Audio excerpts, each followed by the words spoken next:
All right. Welcome to the Bald Eagle Podcast. I am Shawn Cressman. I am the Bald Eagle. All right. This is a 100% Philadelphia Eagles podcast. We talk 100% about the Eagles. We don't really talk about much else. Occasionally we'll talk about some NFC East opponents, but generally just Philadelphia Eagles stuff. Now, the podcast does have some rules. Okay. And I want to let you know about those before we start. First, 3 rules I have. Number 1, we don't talk about politics. I vehemently, I don't know if I pronounced that right because it's a big word, but I adamantly oppose talking about politics, no matter what side you're on, no matter how right you think you are. We avoid it completely. Now, if in some instance it penetrated in the game, then we would talk about it. And I guess to a very small degree it has in the name of COVID.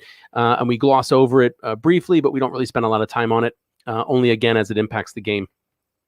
Personal information, I avoid all that too. I don't know how many podcasts you guys watch or listen to, or shows you watch or listen to, but I don't have any interest in hearing about what the players do in their personal time. I don't care, unless of course it would impact the game. So I guess I would care if they got a DUI, like one of the Mets manager or somebody just recently did. So that would be important. But regardless, outside of it affecting their time on the field or play on the field, we don't talk about anything personal because I feel like it's I don't care. And lastly, I'm not censored. So, all right. Time for Beer with the Birds, one of my favorite segments. So what I do is I try a different beer every week from a Philadelphia area brewery. For the last few weeks, I've been trying Victory's beers. Today, I'm going to try Victory's HopDevil. Let me show you what that looks like in case you were interested in checking your fridge and seeing if you have one available. There you go. Victory HopDevil, Instagram. This is what it looks like. There you go. So that's what I'm going to drink today. Now, if you guys have any interest in drinking with me, which hopefully you do, I enjoy drinking beer while I am on my podcast, and I would enjoy for you guys to drink with me. Next week, if you want to go out to wherever you get beer, at grocery stores now, I know Wawa's even have them, right? See if you can find a Victory Fest beer. I think it's seasonal, so you might want to go out and get it quickly. I'm sorry, Instagram, I don't have an image to show you guys. But if you want to drink with me next week, I'm going to be drinking the Victory Fest beer. But again, this time I'm doing the HopDevil. Okay. So just to give you an idea what the HopDevil is. And again, I'm reading this from their website because I'm not a real big beer guy. I don't drink a lot of beer. So this is part of the reason why I'm doing this, because now I'm going to start drinking different types of beer, Philadelphia breweries, which I want to patronize as much as possible. And it'll give me an increased palate for beer. Anyway, so the HopDevil, it is an IPA. Its alcohol percentage is 6.7. It is a Pilsner, Vienna, and caramel malt. It has Cascade and Centennial hops. The notes are pine and citrus-filled nose from the American hops. Malt sweetness in there as well. Drinkable hop juiciness is the key while remaining balanced with an ample caramel presence or caramel presence, whatever you prefer. So what I do throughout the show is I have myself a Victory HopDevil, which is being messed around with my green screen because the face is green. I'll take a drink, and when I do that, I say go Birds, because we're drinking beer with the birds. So go Birds. And as the name would suggest, that's a very hoppy beer, but delicious. Okay. Now we move to, currently is my favorite. Did I say the beer was my favorite? I don't know. I have a lot of favorite segments. That's why they're on my show. But the countdown, right? I count down to something every week. I think this is the most exciting countdown. This week and next week will be the same, right? Because we're going to count down to our first regular season game, right? So 11 days. Our season opener, not home opener, our season opener is at the Falcons, Sunday, September 12th, 1 p.m. So we got 11 days to go. No football for the next week and a half. No football this weekend. Everybody gets 2 weeks between preseason and regular season, but that's when we start the season, Sunday, September 12th, 1 p.m. at the Atlanta Falcons. So now, one thing that I pride myself in here at the Bald Eagle Podcast, and I think sets me off, it makes me unique as compared to any other podcast I've listened to, any other show that I've listened to, is that I do the most in-depth play-by-play analysis. Now, I was trying to do it for the preseason, I'm not going to do it for the Jets game. There were some technical issues with NFL Game Pass, and that's part of the reason I want to mention this. I enjoy the most looking at the all 22 and the tackle box views. So all 22 means I can see all 22 players on the field, and that's really important and gave me a lot of insight last year, if you listened, to see why or what Hurts was doing, or I'm sorry, Carson Wentz and Jalen Hurts were doing well or poorly. There was a lot of talk about, it being the offensive line's fault that Carson Wentz declined so significantly, or the young receivers' fault, right? Blame everywhere, right? Not a lot of blame on Carson Wentz, but mostly offensive line and wide receivers. Well, if you watched every play at least 3 times like I did, all 22 view, right, you could see if the receivers were open or not, and if he missed them. You could see the coverage to see if you could watch him as he stared down a receiver, which he did quite often last year. You could see him stare down a receiver and know, if he did what he was supposed to.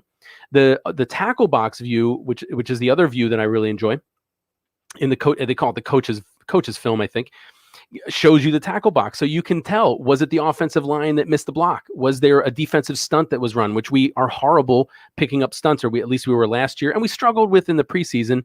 Although, side note, our starters barely played the preseason, which is a whole topic on its own. But so with the tackle box view, I can tell you exactly who screwed up, who had a good play, and then we can know for a fact that Carson Wentz, while there was some times when the offensive line did struggle, it was rated 17th, I think, in the league last year. And of course, there were times when receivers weren't open. There was a significant amount of time where Carson Wentz just made mistakes on his own, didn't climb the pocket right, didn't see open receivers. One of the guys that made the roster this year, and I guess some people didn't want, was Greg Ward. Greg Ward was open all year last year, if you looked at the all 22. So again, that's one of the unique things about the Bald Eagle podcast. I don't think you'll find that anywhere else. Play-by-play, detailed review of the game on the Wednesdays after the game.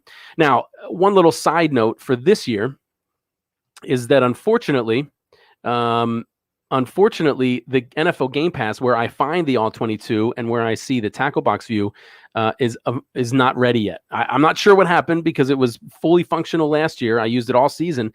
But I'm assuming they made some updates to their servers, or I don't know. I'm not the IT guy. But for some reason, the coach's film is not available now. And according to the Game Pass website, may not be available until later in the season. Extremely disappointing, but I'm still going to try and do my best to analyze the game. It won't be as detailed as I want. We won't be able to get to know as much information as we'd like, because we're going to be stuck with a broadcast view. And while that's great to watch while you're watching the game, they close up on the quarterback. No idea what the receivers' routes they're running. It's hard to find sometimes what coverage they're in. No idea if they're open beforehand. Thank you very much, Danny. I appreciate the comment. Go Bears. That's right. Do me if you want, go grab a Victory Fest beer. We'll drink next week if you don't happen to have a Hop Devil. Go Birds.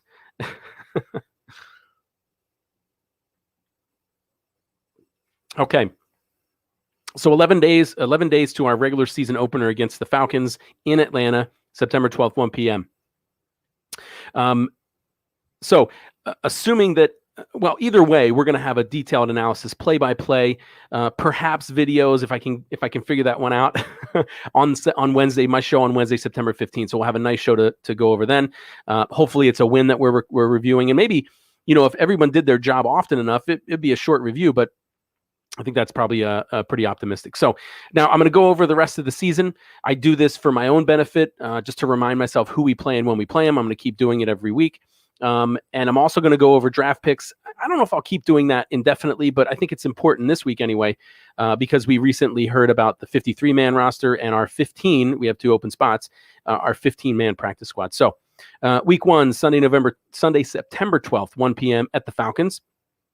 Week 2, Sunday, September 19th, 1 p.m. at home against the Niners. Week 3 is our first of 2 primetime games, Monday, September 27th, 8:15 p.m. at the Cowgirls, Monday night. Week 4, Sunday, October 3rd, 1 p.m. at home against the Chiefs. Week 5, Sunday, October 10th, 1 p.m. at the Panthers. Week 6, second of 2 primetime games, Thursday, October 14th, 8:20 p.m. Thursday Night Football against the last year's Super Bowl winning Tampa Bay Buccaneers. As a side note, since 2016, us and the Seahawks are undefeated on Thursday Night Football. Let's knock on wood and hope that happens again. Week 7, Sunday, October 24th, 4:05 p.m. at the Rams. Week 8, Sunday, October 31st, 1 p.m. at Detroit. Week 9, Sunday, November 7th, 4:05 p.m. against the Chargers at home. Week 10, Sunday, November 14th, 4:25 p.m. at Denver. Week 11, Sunday, November 21st, 1 p.m. against the Saints at home. Now, I'm stopping there because between Week 12 and Week 18, with one exception, so 5 of the next 6 games, we play NFC East rivals, right? Gives us an awesome opportunity to sweep our division. And I keep mentioning this every, what's that called? I'm speaking it into existence, right?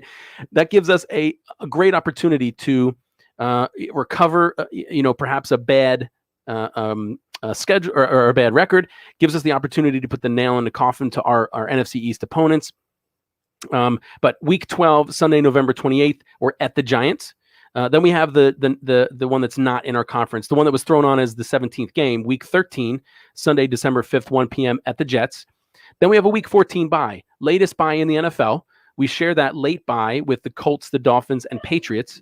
Right, so we have the latest bye you can possibly have, Week 14, which I love. I've always been a fan of late byes. Now, admittedly, that means the first 13 weeks are going to be tough. We have the longest string of games right back to back. However, the late season bye, in my opinion, gives our guys the opportunity to rest and then have a nice 4-game string. And then we're going to skip the wild card weekend and we're going to go straight to divisional, right? So it gives us a chance to really rest right there at the end of the season and crush the last four games, which are most likely going to be the most important ones. After our Week 14 bye, Week 15, a to-be-determined game that's December 18th or 19th against the Washington football team at home. Week 16, Sunday, December 26th, 1 p.m. at home against the Giants. Week 17, Sunday, January 2nd, 1 p.m. at Washington. And then we end the season the best way possible. Week 18, Sunday, January 9th, 1 p.m. We beat the Cowboys at home, prevent them from going to the playoffs, and ensure that we win the NFC East. So that's a recap of our schedule. Now, I mentioned that we have a late Week 14 bye. It's also nice to have that late bye because none of our NFC East opponents have a similar late bye. In fact, Dallas has an early bye, Week 7. So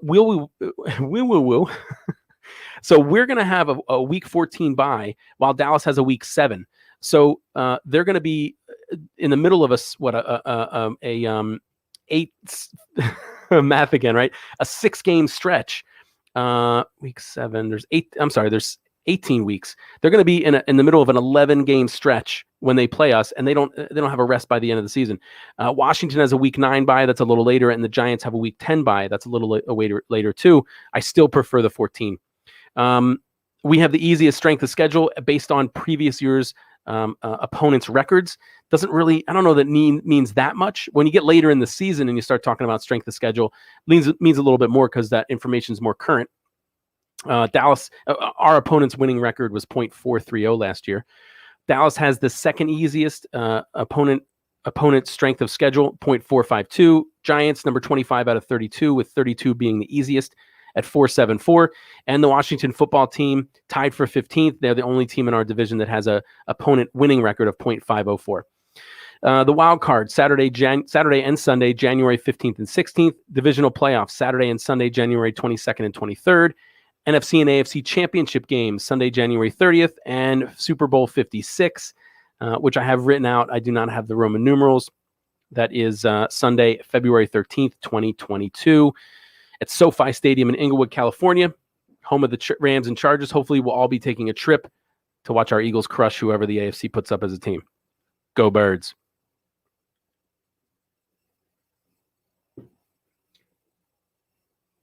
So now I'm going to go over our draft recap. Again, my own do it for myself, remind myself who we drafted, what we have coming up. And there has been some changes in future draft picks. Kind of keeps you abreast of all the draft picks we took. And again, I'm gonna do it. I'm gonna talk about it this week because there were some we had to cut down to 53 as of yesterday at 4 p.m. So we still have, as of today, well, I take that back. We have 9 picks in the 2022 NFL draft. We formerly had 10. We made some moves and we gave away some picks. So we lost one of a 7th rounder turned into a 6th, and then we gave that 6th rounder away. Could be a 5th. So as it stands, best case scenario, we have 3 first rounders, and I'll talk about that. But 2 first rounders already. 2 second rounders. One of those can become a first if Wentz plays enough games. We'll talk about that at the end. A 3rd rounder, a 4th rounder, 2 5th rounders. Now we have 2 6th rounders. However, one of those 6th rounders goes to Jacksonville for Gardner Minshew. And that could become a 5th if he plays enough. We'll talk about that in a minute as well.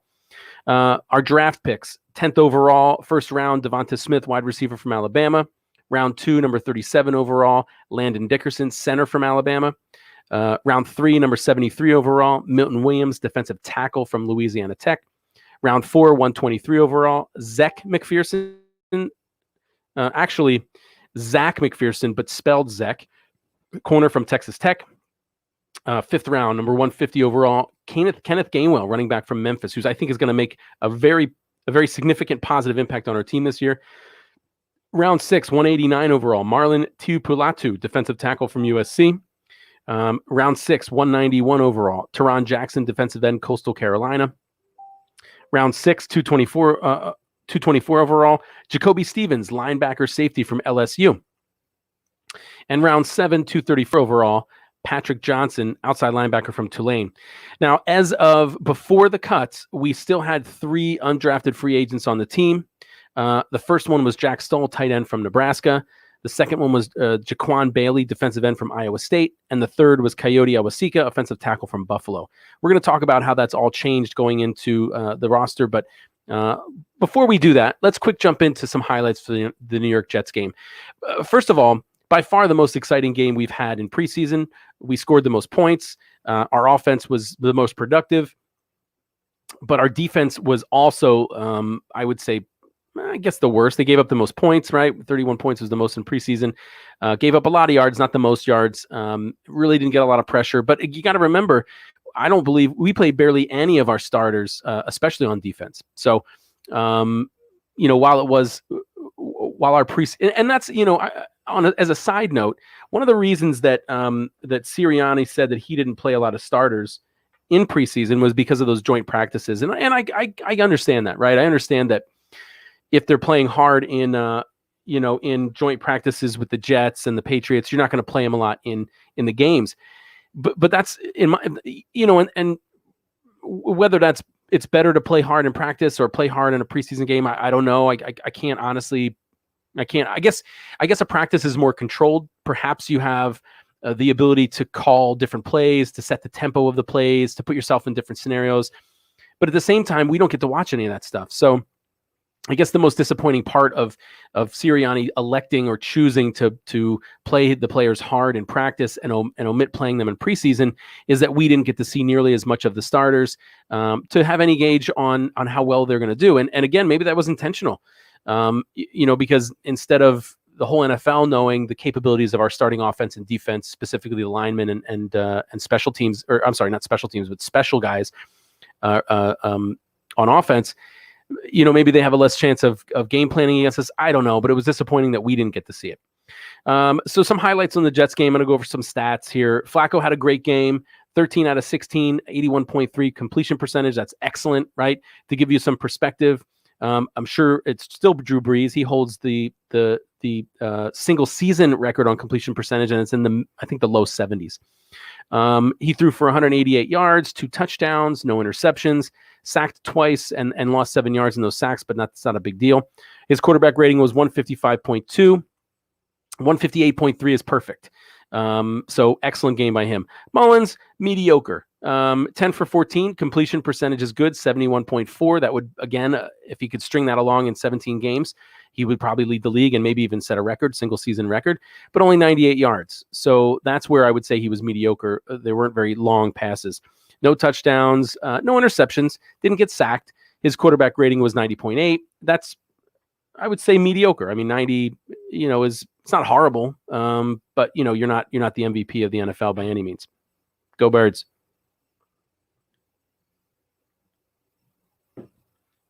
Elijah Holyfield got a lot of time as the running back, had 16 rushes for 60 yards, 3.8 average, not very good, especially when you consider, one of the things that you want to think about is he had a decent game, but his average is less than 4. You want that to be, the closer to 5 you get. And if you can exceed 5, that's excellent.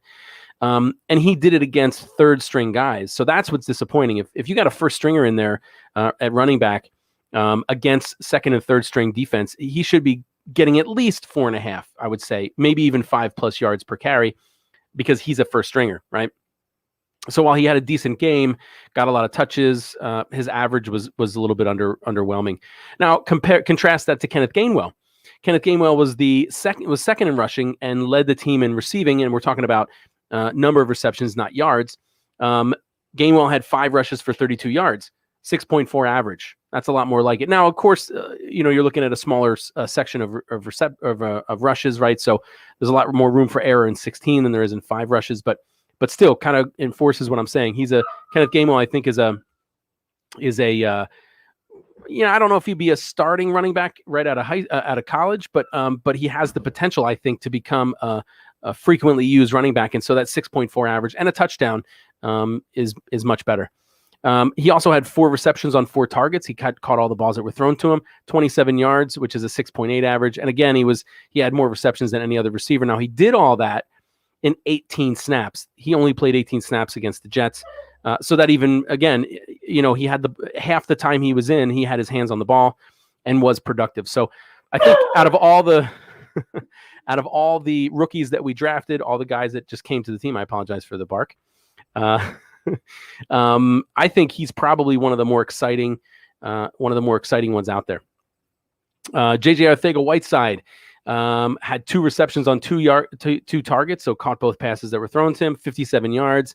And one of those was a 42-yard touchdown, good production. Boston Scott, 2 receptions, 2 targets. One of those was a 49-yard touchdown pass right in the very beginning of the game. So it was a good game by Boston Scott. Again, against third and fourth string guys, I'm not a big Boston Scott fan. I was hoping that he would get cut, not because I think he's a bad player, only because I think he's maybe a mediocre player. And, as much as I think he's okay, I think there's an opportunity for more. What's up, Gold Glover 1XXXXX? What's up, man? Yes, I love seeing everybody on Twitch too. Thanks for watching and commenting. And by the way, no matter where you're watching, with the exception of, Instagram can comment. It's just going to take me a minute and more difficult for me to respond to. But if you're watching on Facebook, if you're watching on Twitch, if you're on Twitter, if you're on YouTube, go ahead and make a comment, and I will post it here live and respond to it.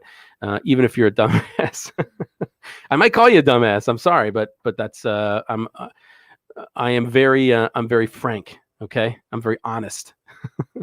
Okay, so Boston Scott, not a big fan. Had 1 big run, against third stringers. But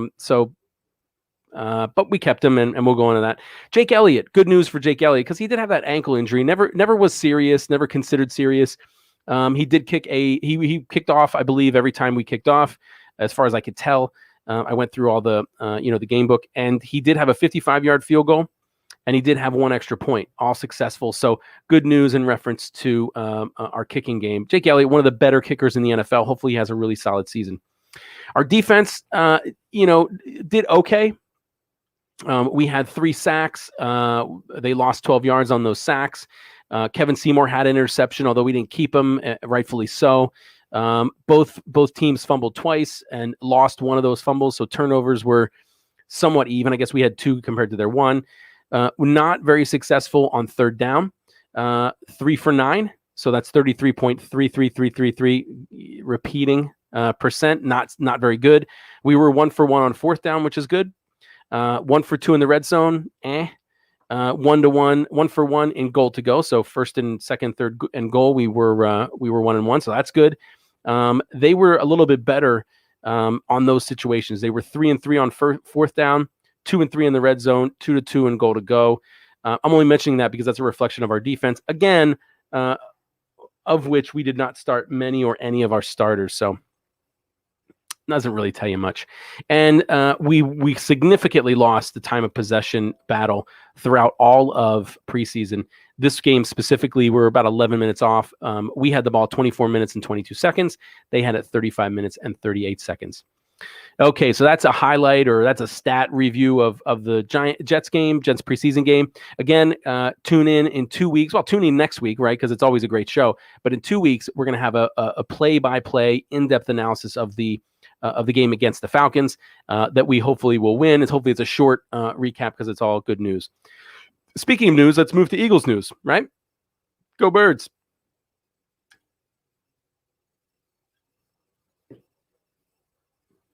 Okay.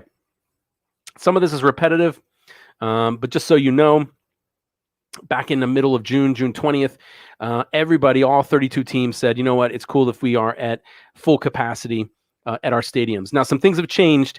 They had, specifically Philadelphia, had gotten rid of all their COVID mandates with the Delta variant, which we're not going to talk about in depth because I don't want to talk politics and it turns into politics. Cases are up, and because of that, there are slightly more requirements. For example, in Lincoln Financial Field, you must have a mask on when you're indoors. So make sure that if you go, you bring a mask. Hopefully it's an Eagles mask, but you have to wear it when you're indoor. Now, when I say indoor, we're talking about in the essentially the only time you'd be indoors if you're in a club or a suite, and good for you if you are. Or if you're in, the fan shop in a closed area, then you have to wear a mask. Otherwise, if you're on the turnstile, if you're walking around on the steps, if you're getting food, if you're out in the stadium, you don't need a mask. No news or any notices that Lincoln Financial Field will have any kind of vaccine or COVID test requirement, although there are 2 stadiums, and hopefully it doesn't go into any more, not because, again, I don't want to talk about politics, but more so because who really feels like restricting fans and requiring them to get things that, it's more of a personal decision, I think. So the Raiders were going to require all attendees at Allegiant Stadium to show proof of either vaccination I'm sorry, that's it. You have to be vaccinated to go to any games at Allegiant Stadium. Now, because of that, they're saying there's no mask requirement. They are currently the first and only team to require this. The Saints are requiring proof of vaccination or a negative COVID test 72 hours before game time. And if you're not, I believe for everybody, I'm not sure if it's for non-vaccinated people, you have to wear a mask. So if you're going to go to a Saints, which as of right now, I'm not sure how many, but a lot of the Saints games are going to be in, I think, Florida. Because of this recent hurricane, I believe there was some damage or it was unsafe, so they're moving some of their games to Florida. They're definitely not going to play their home games at the is it the Superdome? I don't recall where they play, but they were not. But in any case, they're not going to be playing at home because of the weather. Now, in reference to vaccine news, and we're only talking about this because it has an impact on the team. The Eagles staff and roster are over 90% vaccinated, at least for one shot. The Washington Post says almost 93% of all NFL players have had at least one shot. There's only 4 teams below 89%. The Falcons, who we play on the 12th in Atlanta, are 100% vaccinated. No matter what you feel about that. Now, as a quick, I'm going to say this for a second, and then we're going to get off of it because I don't want to talk about this shit because it's annoying. But just so you know, the vaccine, all it does, and all that any viral vaccines, just like the flu shot, all they do is build your immune system stronger. Right? It's not like it's this imaginary force field around you where you won't get COVID at all. It's not like that you're immune from anything or everything. All the vaccine does is create a fake immune response with these mRNA. It's not like they put a little piece of the flu in you like they used to do. This is new technology. The mRNA vaccine, it's a spike protein that causes an immune response, right? And just like muscles, when you use a muscle, it gets stronger. So when you experience a protein spike or a spike in your immune system specifically tied to COVID, your immune system gets stronger. And the next time you get it or are exposed to it, you have a stronger immune response. So it doesn't mean you can't catch it, doesn't mean you won't get it. All it means is that if and when you're exposed to it, and if and when you get it, you will be less symptomatic, right? Or even asymptomatic. You might not even know you have it. You can still get it. You can still transmit it. you can still have serious issues, and you still technically can die from it, although it significantly reduces your chances of severe instances of it. But again, all it does is build a stronger immune system. As a side note, you can build that immune system stronger by eating fruits, vegetables, and taking vitamins, but we're not going to go there, right? We're not going to talk about shit because that has nothing to do with football. So just as a side note, just so you know, kind of makes some things confusing. Why they would care? Why would they treat unvaccinated people different than vaccinated people? Specifically, why would they care if a player is vaccinated or not? Especially at the health level and age of the average NFL player. But just kind of a little a public service announcement. But good news is the majority of the NFL is vaccinated, and it's only good news because the NFL has created some hurdles or made life a little bit more difficult for those that aren't vaccinated. There's restrictions on who they can hang out with when they're traveling. That there's restrictions on whose rooms they can go to, all that kind of stuff. So the majority of them are vaccinated. The majority of them don't have to follow those rules. But again, realistically, as far as your favorite player getting it, transmitting it, or having severe symptoms at their age and health levels, it's the impact is minimal for the vaccines. Now, something else that I thought was interesting, and I hadn't heard this before, maybe it's not news to you, but there was some news about the NFLPA, the National Football League Players Association, which, if you're not aware, is the union for the NFL, right? It's the players' union. There's the NFLPA, whose job it is to fight on behalf of players and what's best for the players, and they fight the NFL owners who own the teams, and otherwise the NFL owners would be making all their rules, be playing these guys as much as possible, and focused on profit. So the NFLPA, the union, negotiates rules with the NFL owners, and they come to some sort of agreement based on playing time, practice time, injured reserve, all that stuff. And one of the things they were talking about was COVID and COVID restrictions. They've discussed, and I think they've approved, they used to test vaccinated players, I think, every 2 weeks. Now they're going to test them every week. I think unvaccinated players might be tested every day. So that's the kind of things they negotiate. But one thing that I saw was the NFLPA is investigating Urban Meyer's comments that the vaccine status played a role in his roster decisions for the Jaguars. I've seen numerous articles by journalists, right, that have mentioned that your vaccine status could impact your likelihood of landing a roster spot. Strictly not because you have a higher likelihood of getting the virus and having symptoms, but because of the restrictions that the NFL puts on people that aren't vaccinated. And so, if it comes down to two players and one is vaccinated and one is not, it would be easier to have a vaccinated player on your team, because then you have to worry less about if they're allowed to have people in their room in away games, who they can meet with, if they can go out to eat when they're in other cities. Lots of restrictions. So that's really the main goal. Realistically, nobody is concerned like, oh, if I have an unvaccinated player, he's going to be sick longer, because realistically he's not at their age and health. But what it's going to do is make things a little more difficult when it comes to to traveling. In addition, if your team has to forfeit a game because somebody has COVID, because they're treating it like, because it's, I gotta be careful I don't cross any lines here, but they're treating it like it's a very severe, deadly disease. If you have to forfeit a game because of people being on the COVID list and they're vaccinated, I think it's less of a penalty than if they're not, right? So there's some liability to having non-vaccinated players on your team. Again, not related to health, but related to NFL rules. So I was under the impression that you could discriminate between players that are vaccinated and unvaccinated. Not that I thought that was fair or unfair, right? Because we're not going to talk about that, but that it was possible. So the fact that the NFLPA is investigating Urban Meyer for saying that vaccination status impacted his decision on keeping people on the roster, to me suggests that you weren't allowed to do that, which I like. Again, I guess I shouldn't share my opinion. Go Birds.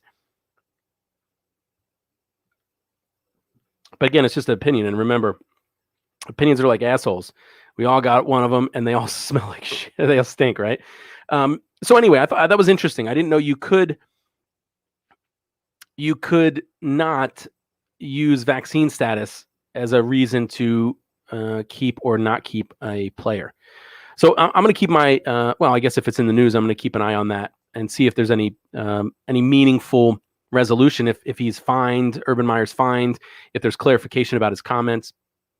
But kind of an interesting thing, because I didn't know that there was that kind of a thing. Okay, so let's get away from that shit because I hate COVID. I hate talking about it. I hate everything that's happened with it. So let's move on to football, right?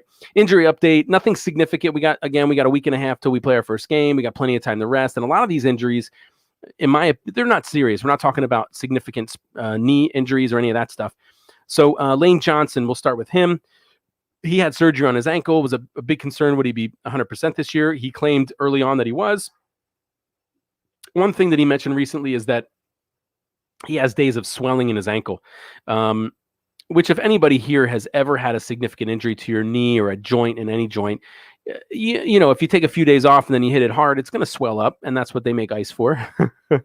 And ice baths and if you're comfortable with it, Aleve or whatever anti-inflammatory that you can find.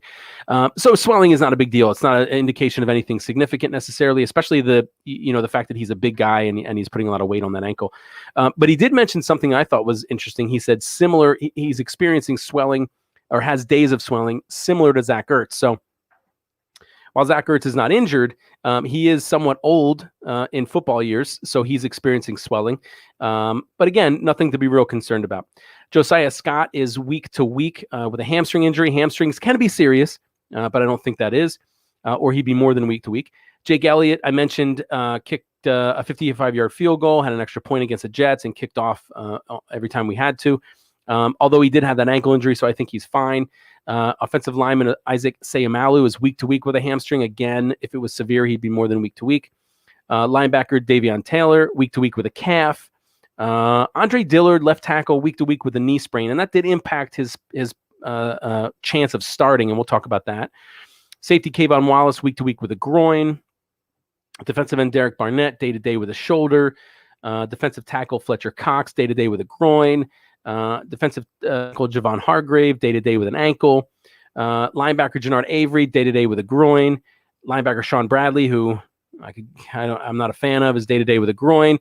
And then we have the big injury by that Tyree Jackson, former quarterback turned tight end, which he will be out for a while, 8 to 10 weeks with a fractured bone in his back. Made apparently a diving catch. I don't know if he caught the ball, which I certainly hope he did. But landed straight on his back, and he's out to 8 to 10 weeks. Non-surgery, which is nice. So it should heal on its own, but still a pretty serious injury. Now, I mentioned Carson Wentz way back when we talked about draft picks, and we're talking about injuries, so we're gonna converge on draft picks and injuries, right? So Carson Wentz had surgery on his foot. Initial prognosis was 5 to 12 weeks, pretty wide range. However, he is on the sooner edge of the 5 to 12 weeks than the later. This past Monday, the 30th, he participated in full team practice. No actual hitting, but full team practice on Monday. Now, just as a reminder, that the second round draft pick that we got for Wentz turns into a first rounder if he plays 75% of the snaps this year. Now, not every game has an equal amount of snaps, but let's assume that they do, just for ease of use. That means he's got to play 12 games in 3 quarters, right? If all games are equal.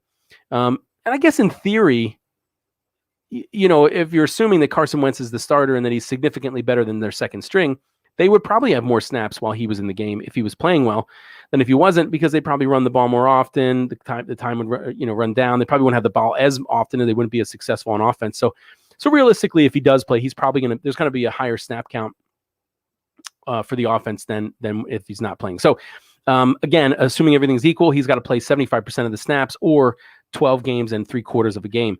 Now, the other option is if the Colts make the playoffs, he's got to play 70% of the snaps, which is a hair under 12 games, so 11.9 games. If he's out, and it doesn't seem like this is going to happen unless there's an additional injury, anything longer than 9 weeks, and we probably will not get that second turning into a first, which is week 5, October 10th, right? If he starts before week 5, and again, there's either more or equal snaps in those games as there was in the previous games, it will be fine. We'll get that first rounder, which means we'll have 3 first rounders going into next year's draft, which if Jalen Hurts does as well as I think he can, we won't need to waste on a quarterback. And maybe we could, maybe we could trade him away for a seasoned wide receiver. No offense to Devonta Smith. He's a rookie. I'm hopeful he does well, but I still think we need a vet there. Or maybe a killer linebacker, either a veteran or, one of the best ones in the draft next year, because we'll have 3 first-rounders. Now, if he goes past week 5, again, we'd rely on the Colts having less snaps on offense after he's injured, or after he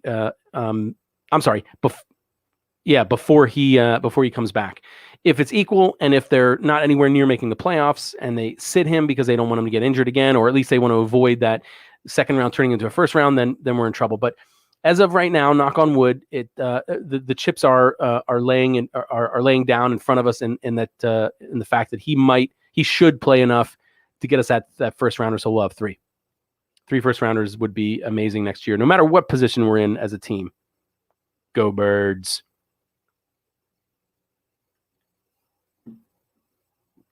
Okay, so let's talk about some roster moves. I mentioned Zach Ertz and his swelling somewhere because of his age. There was a lot of rumors that he wanted to be traded. We allowed him to be. We allowed him to shop around for another team. Wasn't able to find enough interest, apparently. Now he's back in Philly. Says he's excited to be with the Eagles and that he wants to retire in Philadelphia. Now that could mean that this is his last year. But that could mean that he wants to continue playing and he wants to stay in Philadelphia. Either way, it's always good to have a player excited and want to be on your team. Any mental distractions, specifically the desire to be on another team, can affect play. We traded a conditional 6th-round pick to Jacksonville for their quarterback, Gardner Minshew. It can become a 5th round if he plays at least 50 snaps in 3 games. Gardner Minshew, 6'1", 225. In Jacksonville, he played in 23 games and started 20 of them. His record was 7-13. He threw 501 completions on 797 attempts. That's a 62.9% completion percentage. I don't know why Instagram just paused. Sorry, Instagram. Which is, okay, right? If you're talking about a starting quarterback, you'd really like that to be closer to 64, 65. Drew Brees, again, was up in the 70s, which would be remarkable. He threw for 5,530 yards, averaged about 240 yards per game, 37 touchdowns and 11 interceptions. Good touchdown to interception ratio, 3-1 is excellent. And his quarterback rating was 93. That's pretty decent. Sacked 60 times in 23 games. Starting 20. Well, in 23 games, he got sacked. That's over almost 3 a game. That's not the best. But now he is our 3rd stringer, and he was Nick Sirianni confirmed he is 3rd string. And we got rid of Nick Mullins because Nick Mullins really did shitty in the preseason. I don't know how much you watched of it, but this game against the Jets, he did okay, but awful in the 2 games before that. I think he might have had a combined 4 or 5 interceptions between those games. Just not a very good outing in preseason.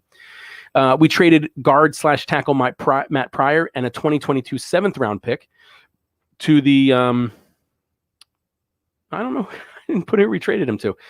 We traded him for a 6th-round pick. I'm gonna look it up. I apologize, my notes aren't complete. The Colts. Yeah. We traded him to the Colts for a 2022 6th-round pick. So we basically turned our 7th round into a 6th round, and then hopefully only are giving that 6th round to the Jaguars for Gardner Minshew. Again, can turn into a 5th if he plays enough, over 50% of 3 games. Knock on wood, he doesn't, because that means not only did Jalen Hurts get hurt, but Flacco did too, and that's not a situation we want to talk about. We activated 2 injured players. You probably heard about this. Rookie center guard Landon Dickerson off of the non-football injury list. He's now eligible to practice. We activated safety Rodney McLeod off the PUP list, physically unable to perform list. We needed to do that. And we need to do that and activate them on our roster to keep them so that we can bring them back after only 3 weeks. If we put them on injured reserve before, they'd have to be on a lot longer, and we'd have to cut somebody to bring them back. They were both practicing as well in individual drills, not team drills, on Monday the 30th, this past Monday. So that's excellent news in reference to Landon Dickerson. I'm really excited to see what he can do. And McLeod, one of our, we don't have a real strong safety room, so I guess he's probably close to being the best, but still nice to get some people, working towards being healthy. We added Ty McGill to the COVID reserve list. Doesn't count towards our 53, but if he's cleared and we bring him back, it will. So we might have to make a spot for him. So I'm going to go over all the people we had to release and waive to get down to 53, and then we'll talk about our practice squad. We'll talk about who made the 53 and then our practice squad. So we released safety Andrew Adams, tackle LaRaven Clark, running back Jordan Howard, which is somewhat a surprise, defensive tackle Hassan Ridgway, tight end Richard Rogers. I'm not sure if I'm surprised about that one or not. Corner Kevin Seymour, not surprised, and quarterback Nick Mullins. We waived safety Graylin Arnold. We waived guard tackle Coyote Awasika, wide receiver Travis Fulgham, who we waived and kept JJ Arcega-Whiteside, which has been in the news, right? Oh my goodness, how did you why did you do that, right? We waived wide receiver John Hightower, running back Jason Huntley, corner Michael Jaquette. We shouldn't just waive him, we should cut him and never bring him back. Corner Craig James. We waived defensive end Matt Leo, although he'll definitely be on the practice squad, and he was, because he's considered this. We're allowed to have 17 practice squad guys because he is an international roster exemption. We waived guard Sua Opeta, wide receiver Andre Patton, center guard Ross Pierschbacher, safety Elijah Riley, linebacker Jacoby Stevens, defensive tackle Raekwon Williams, tight end Kerry Angeline, defensive end Jaquan Bailey, running back Elijah Holyfield, wide receiver Markin Michelle, linebacker Rashad Smith, and running back Kerryon Johnson. We waived him with an injury settlement. He was hurt. We placed safety Blake Countess on the injured reserve. I mentioned they officially announced Gardner Minshew as the third string. They also officially announced that Jalen Hurts is QB1, so he is our starting quarterback. And in addition, they named Jordan Mailata the starting left tackle over Andre Dillard. The reasoning behind that was that Dillard missed time, and while Dillard was out, Jordan built chemistry with the rest of the offensive line. Come on here, Instagram. I'm trying to wave to everybody. All right.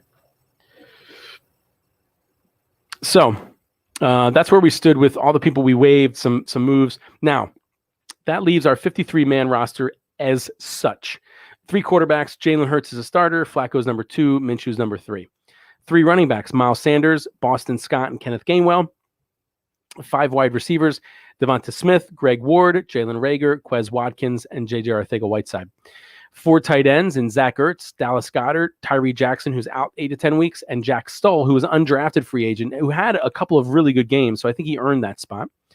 Offensive line, we got 10 guys. Brandon Brooks, Landon Dickerson, Andre Dillard, Jack Driscoll, Nate Herbig, Lane Johnson, Jason Kelsey, Jordan Mailata, Isaac Seumalo, and Brett Toth. Now, that was one of our weakest positions last year, but it was also the one that had the most turnover. 14 out of 16 games, we had different offensive line combinations. I thought it was the worst in 30 years since the 80s, but apparently that's the worst ever, or at least another I think it was a sports analyst said that. But, looking at those names, pretty solid. Nate Herbig, Jack Driscoll, probably some of the weakest guys, Brett Toth, some of the weakest guys on there. But they're stronger than they were because they spent a lot of time playing last year when they otherwise wouldn't have. We got 5 defensive ends, Derek Barnett, Brandon Graham, Teron Jackson, Ryan Kerrigan, and Josh Sweat. That's a solid group. Teron Jackson, the rookie, is probably the weakest on there, but you got Josh Sweat, who made a push for starting and may even start. Derek Barnett's pretty solid. Brandon Graham is excellent. And Ryan Kerrigan, we know what he can do. Defensive tackle, we kept 4, another strong group in Fletcher Cox and Javon Hargrave, first and second, real good. Marlon Tuipulotu and Milton Williams, 2 rookies and undrafted free agents. Rookies. Potential for some really significant growth. Linebacker, again, in my opinion, our weakest spot. We kept 7 of them: Jannard Avery, Sean Bradley, TJ Edwards, Patrick Johnson, Alex Singleton, Davion Taylor, and Eric Wilson. Out of those, Alex Singleton and Eric Wilson is by far the starters, by far the best. But it's, in my opinion, pretty significant drop off from there. Davion Taylor didn't really make a big jump as far as what we could see in preseason, although we didn't see much. Patrick Johnson is a rookie. TJ Edwards struggles. Sean Bradley, in my opinion, in some of those games, really gave a half-ass performance, maybe because it's preseason. And Jannard Avery was mediocre. So again, linebacker still our weakest position. Well, I'd say it's our weakest because corner's not our strongest either. We kept 5: Avonte Maddox, who's all right, Zech McPherson, the rookie, Steve Nelson, Josiah Scott, and Darius Slay. I think in Slay and Nelson we have some pretty decent corners, but again, drops off pretty significantly. Maddox struggles. McPherson's a rookie; he didn't do very well, and Josiah Scott not the greatest either. Safety, we got 4: Marcus Epps, Anthony Harris, Rodney McLeod, and Kayvon Wallace. Kayvon Wallace really hasn't shown us a lot, but I am hopeful that he really is able to make a jump. I'm really, based on his size, his speed, on paper, he's not too different from some of the best safeties in the league. So if he can just elevate that game, from year one to year two, I'm hopeful that he can just, crush all those guys and give them no reason to play anybody but him. And then we kept 3 specialists in Jake Elliott, Rick Lovato, and Aaron Sipas, our punter. 18 of those 53 guys that we just went over are new to the team this year. Actually, I don't know how that ranks in the NFL. I don't have time to look it up, but I'll look it up for next week. So I don't know how that ranks in the NFL, but that is a third roughly. We're looking at a little more than a third, right, of our players are new, weren't on the team last year. Now, as far as all those starting 53, I'm pretty much in agreement with most of it. I wouldn't have kept Shawn Bradley. I think he's kind of a, missed tackles in preseason, half-ass efforts in preseason. He had a couple of good plays, but, out of all the linebackers, I think he was probably the weakest, and I would have preferred to keep 6 linebackers and to throw in another receiver. Now, I'm partial to Andre Patton, right? And I'll probably get a lot of flack about that. I actually mentioned that on another podcast, one of our other podcasts. I think I don't know if it was the Brocast that we have, and we'll go over all our shows. And I'm only saying wide receiver Andre Patton, not because he's showed us anything in preseason. He hasn't done anything remarkable, but he's fucking tall, right? And look at the rest of our receivers. We're talking about, Devonta Smith, Greg Ward, Rager, Quez Watkins. Arcega-Whiteside's the tallest one. I think he might be 6'2". Andre Patton, I think, was closer to 6'3", 6'4". Admittedly, perhaps he doesn't run right routes, he's not real fast, but he's a big target. And I think there's something to be said to be able to throw the ball high and have pretty significant, pretty high confidence he's going to come down with it. So I wish Andre Patton would have stayed and we got rid of Shawn Bradley. I've also been pretty vocal, and I talked about this when we were going over depth charts, that I thought and hoped that Boston Scott, not that he would get cut, but maybe he's a practice squad guy. He started a lot because Miles Sanders were hurt last year, and he was sufficient. If he would have done so well that he made a push for I'm not saying replacing Miles Sanders, because I think Miles Sanders is the top 5, top 10, maybe top 5 running back in the league if he's healthy and we run often. But maybe made some consideration or maybe did something that in my mind solidified his position as a second stringer, and maybe a second stringer that gets a lot of time would have been great. I would love for him to be the new Darren Sproles, but in my opinion, he's not. He's mediocre. And I think we would have been better served to keep Jordan Howard, who I know didn't do much in the preseason. I think there was at least 1 third and short. He didn't make it. But I'd like to give him a shot because he's a bigger guy. And you look again at and I'm basing my decisions not necessarily on a preseason performance, right? But more so on physical attributes that we don't have. We don't have a big, heavy running back. Kenneth Gainwell is a small guy, not as small as Boston Scott, but not much different than Miles Sanders. That's not much of a change up for defenses to have to prepare for. So I would have been much more in favor of keeping Jordan Howard on the 53-man roster and having Boston Scott stick to the practice squad. Or, Kenneth Gainwell, I think, is going to be a very valuable part of our offense. And I think he could have easily replaced Boston Scott's production and more. So those are the only real 2 things that stick out to me. I'm not a fan of Shawn Bradley. I'm not a fan of Boston Scott. And I wish we would have kept other people in lieu of those. And I wish we would have given Andre Patton a shot. Now, as a side note, as a note here, I haven't been at all the Eagles practices. I went to the ones that they would let us go to. I don't have any inside information about Andre Patton, and maybe that's what I'm missing. Maybe he dropped a couple of balls. Maybe he struggles to get open. I don't know. But again, based on the average height of the receivers, let's look at let's take a second to review our receivers. Right, Arcega-Whiteside hasn't done anything meaningful. Had a good camp, is what I understand. A much better camp than Fulgham, who everybody assumed would make the team. But Arcega-Whiteside's a tall guy, right? So maybe it was between him and Andre Patton. I don't know, but I think we could have replaced Arcega-Whiteside with Andre Patton. And sadly, in my opinion, we didn't even keep him on the practice squad, so that's a little disappointing. Some other roster moves, and I'm only mentioning this because it can help you speculate on what they're going to do. I don't think they're going to do anything with it. I think the Deshaun Watson boat has sailed. At least that's what it seems like. But a while back, a few weeks ago, maybe months, they converted $8.5 million of Lane Johnson's base salary and a little over $9 million of Derek Barnett's base salary to signing bonuses. They added 4 voidable years to Barnett's contract, so it created $14 million in cap space. Now, they did this after previously saying they didn't need to renegotiate Lane Johnson's contract because they were well under the cap. So I don't know what the deal is with all that extra space that they created. I don't know if they want it just in case. I don't know if they were planning for anybody specific. I hope it's not Deshaun Watson. I think it's too late for us to do that. But we'll see if anything happens. And then former Lions offensive coordinator who has one of the funniest names, Jim Bob Cooter, is working with the Eagles coaching staff on what is assumed to be a consultant role. All right. Some generic NFL rules and some tips on things that have happened recently. So changes to the NFL, the roster rule changes that were made last year because of COVID have carried over to this year. Specifically, an unlimited amount of players can go on and return from the team's injured reserve list.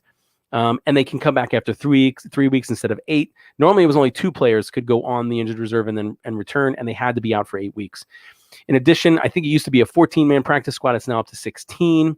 And you can call players up as little as 90 days before kickoff. I'm sorry, 90 minutes before kickoff from the practice squad. Now, we get a 17-man practice squad because Matt Leo, again, is part of the International Player Pathway Program. And that part of the advantages of having a player in that program is that it doesn't count towards your 53-man or your 16-man practice squad. One reminder about the waiver wire, which I think we're close to. I think we're done. But the way the waiver wire works is similar to the draft, but not so much. So it's the original 2021 draft order. So that means the Eagles have the 6th pick and anybody that's on the waiver wire. But it doesn't work like the draft where if you pick somebody, then the next person's up. The way it works is every player that's on the waiver wire, number 1, who's Jacksonville, could in theory take every one of them. They have the first pick at every one of those players, and you have to go through Jacksonville, number 2, 3, 4, 5 for every player to get to us to have us so that we have a chance. Now, I mentioned the people we waived. I mentioned our 53-man active roster, but I didn't go over our practice squad. So I'm going to quick touch on that a minute. One guy that I was disappointed didn't make either the 53-man roster or the practice squad is defensive end. Where do we got him? Defensive end Jaquan Bailey. He had a couple of really good plays, got pressure when nobody else was. The reason I think Jaquan Bailey didn't make it is because we have probably one of our most solid positions as defensive end. And we talked about it briefly.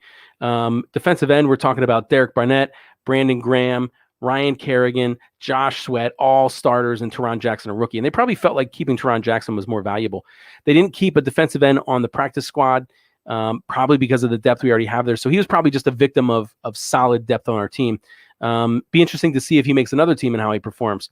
But our practice squad lines up like this. And I'm sorry. I went over the draft picks we had. Out of all of our actual draft picks, only one did not make the active roster, and that was Jacoby Stevens. Jacoby Stevens did make the practice squad. Out of the 3 undrafted free agents that were on our team prior to cuts, 2 made it. 1, Jack Stoll, is on the active roster. Another one, Coyote Awasika, offensive tackle from Buffalo, is on the practice squad. But again, Jaquan Bailey at defensive end did not make either. So our practice squad consists of 15 players. We have 2 spots that are open. Tackle LaRaven Clark is on there. Running back Jordan Howard is on there. Safety Graylin Arnold. Guard tackle Coyote Awasika. Wide receiver Travis Fulgham did make it to the practice squad. Wide receiver John Hightower on the practice squad. Running back Jason Huntley. Corner Michael Jaquette, which who cares about if you followed him and his performance. Corner Greg James. He's not much better than Jaquette. Defensive Matt Leo, which remember, he's the international guy, doesn't even count towards the 16. Guard Sua Opeta. Center guard Ross Pierschbacher. Safety Elijah Riley. Linebacker Jacoby Stevens, the only rookie that didn't make the active roster. Defensive tackle Raekwon Williams. And that is it. So those are the 15 guys that are on our practice squad. So we still have room for 2 more.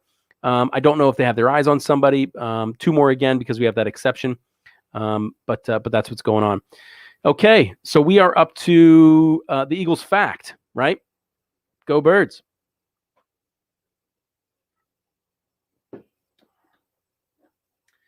The Eagles fact is usually at the end of the show. And what I do is I look back and I look at a host of different types of things, right? I found a whole bunch of stuff. I go every season the Eagles have played from inception in 1933. Every guy from the Eagles teams that have been nominated to or inducted into the Hall of Fame or nominated to a Pro Bowl. This time, because we're talking about free agency and a bunch of things and about a bunch of people moving around because of cuts, I talk about what is considered our second best free agent signing in the history of the franchise. Remember, free agency didn't exist prior to 94, I think it was 93, 94. Before that, you were stuck with a team, no matter what. And then there were some lawsuits that happened. Keith Jackson was actually involved in that kind of stuff. And they started to allow players to move around and really impacted the NFL in a significant way. But so one of our top free agent signings was in 1995, a gentleman named Ricky Waters. If you're not familiar with Ricky Waters, he was one of the better running backs that we had. Only had him for 3 years. He started his career with the 49ers, won a Super Bowl with the 49ers, Super Bowl 19. And at the time, he was working with Ray Rhodes, who was a defensive coordinator on the 49ers. Ray Rhodes spent, I think, about 10 years from 81 to 91 on the 49ers as a defensive guy. Jumped over to the Packers, I think, for a year or two, and then back to the 49ers in 94 as a defensive coordinator. In 94, he won the Super Bowl with Ricky Waters as the running back. After that success, the Eagles hired Ray Rhodes as his head coach. Ray Rhodes wanted his star running back, Ricky Waters, to come with him, so he got him in free agency. Ricky Waters was named Ricky Running Waters by Chris Berman from ESPN because he was one of the better running backs in the league. And he combined with, at the time, one of my favorite guys, Charlie Garner. I was a huge Charlie Garner fan. Most people probably don't even know who Charlie Garner is. But Charlie Garner was one of, I don't know, they probably weren't the original, but one of the Thunder and Lightning groups in the NFL. Ricky Waters was a much bigger, solid back. And then you had Charlie Garner, who was much smaller and quicker. I think a very successful combination if you can get it. But Ricky Waters was the primary back, very successful, and Charlie Garner was that lightning, that change of pace. As a side note, Charlie Garner, the concern about him was that they didn't want to play him very often because he was smaller and they wanted him to get injured. And he averaged a couple hundred yards every season. I think one year he led the league in yards per run at 5.4. I think he consistently was over 5% in average per run, which is excellent. He got an opportunity to start with the 49ers and had 2 years where he just crushed it. 2 years of over 1,000 yards rushing as the primary back in San Francisco. I remember this one clip that I remember talking to my friend about because I love Charlie Garner. I still do. Just ran right through a guy, right? And now the caveat is that he did get injured, right? So the predictions were accurate. Played two years in San Francisco and then ended up injured. So, okay, but back to Ricky Waters. Ricky Waters, Charlie Garner, 1-2 punch, right? Thunder and lightning, very successful. We had Ricky Waters for 3 seasons. Felt like a lot more because I was younger, I guess.